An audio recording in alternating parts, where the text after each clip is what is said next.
stronger than they thought? Well, look, I think what the initial Comey letter allowed for these down ballot Republicans to do is to change. They got to go on offense instead of defense to move the conversation away from Donald Trump, the Access Hollywood tape, and to make this argument that they needed to be reelected to be a check on a Hillary Clinton presidency. Again, just to show you how surprising the whole night is that Republicans were fashioning an argument assuming that Hillary Clinton would become president. I was in Pennsylvania a couple weeks ago and I spoke to Senator Pat Toomey, who, by the way, finally last night said that he voted for Donald Trump after refusing to say where he was, after Pat Toomey looked like he was winning and after Donald Trump looked like he was winning too, I might add.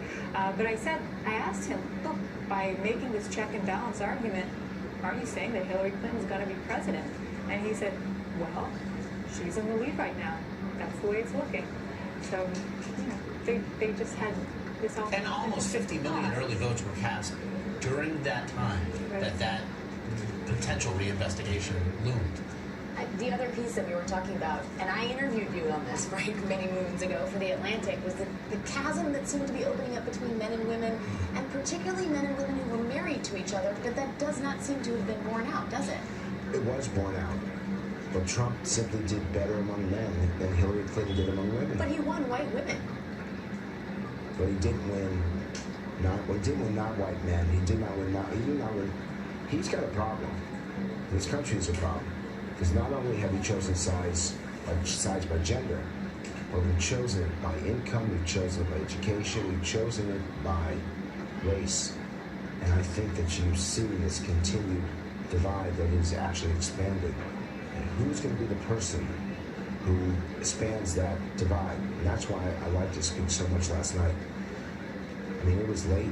We all were tired. We're still watching it. Nobody had gone home at this point. Nobody had any sleep. And people walked away going, wow.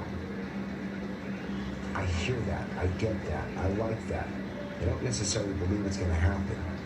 But boy, that's exactly what they want to happen. The first 100 days then, Juliana, we talked about admittedly how Hillary Clinton might effectively govern in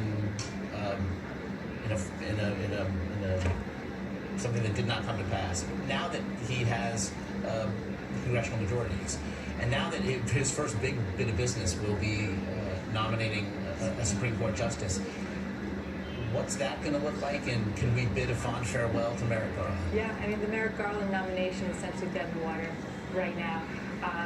We had gave that all sorts of scenarios if Democrats were to retake in the Senate, but right now, the next Supreme Court justice who's going to be nominated is going to be nominated by Donald Trump. He has said that he would nominate justices who would overturn Roe versus Wade.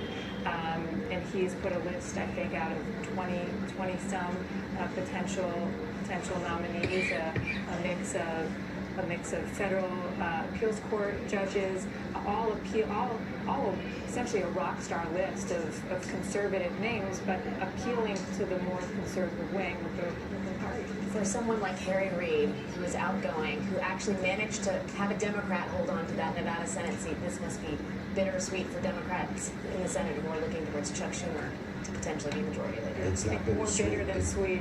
I think it's only bitter. Yeah. Frank Luntz, Juliana Goldman.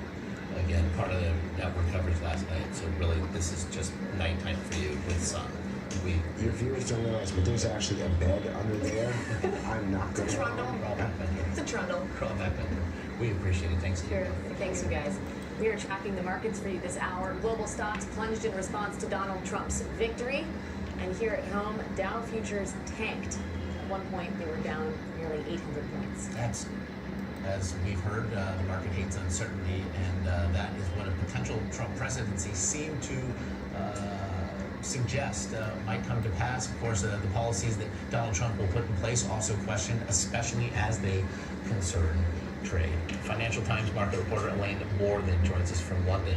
And Elaine, again, we saw Dow futures plunge well past the 800-point mark yesterday. They have since recovered, but what should we expect as the markets come open today? Well, has changed overnight, and I think the financial markets are reflecting that. So some of the nervousness that we saw in Asian trading was put forward into London trading hours. So I was hunched next to the terminals when European markets opened, and what we saw was a really clear risk-off trade. So we saw things like government bonds rallying, gold was rallying, equities were coming off, and now what everyone's waiting for is when traders and investors in Wall Street get to their desks and we see the US markets open in a couple of hours. Elaine, Trump's victory has sent the global markets in a tailspin. You know, what can you tell us about the medium-term prognosis? Will they eventually stabilize?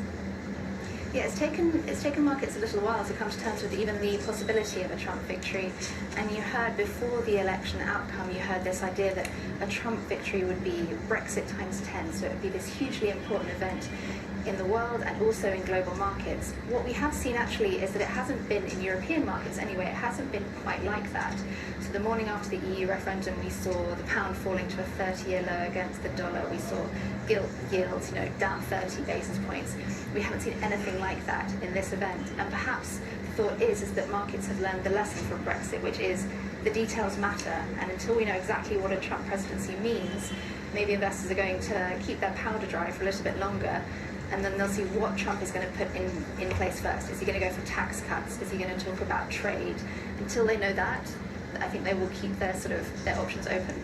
I think all of that does remain to be seen by all of us. Elaine Moore, we very much appreciate the time and insight today. Thank you so much. Stay with us, much more on the history we saw last night. We're going to step away, take a quick break, grab a cup of coffee, admittedly, and we'll be right back. You're watching CBS Ed.